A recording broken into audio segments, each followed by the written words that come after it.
আজকে 7টা রোজা। তো আজকে ইফতারিতে আমি কি কি নিয়েছি চলুন দেখাই।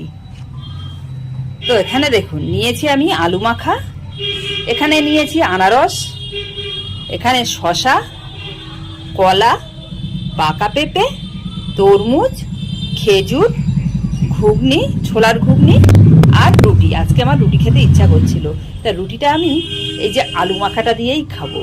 তো এখন আজানের জন্য অপেক্ষা করছি। তো আজান শুরু হয়ে গেছে, এখন আমি ইফতার করব। বিসমিল্লাহির রহমানির রহিম।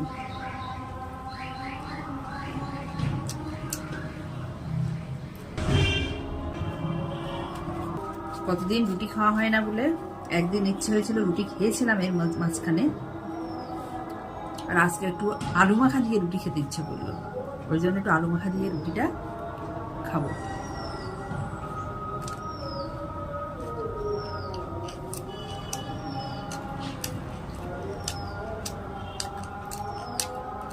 আলু মাখা দিয়ে রুটি কে কে খান কমেন্ট করে জানাবেন।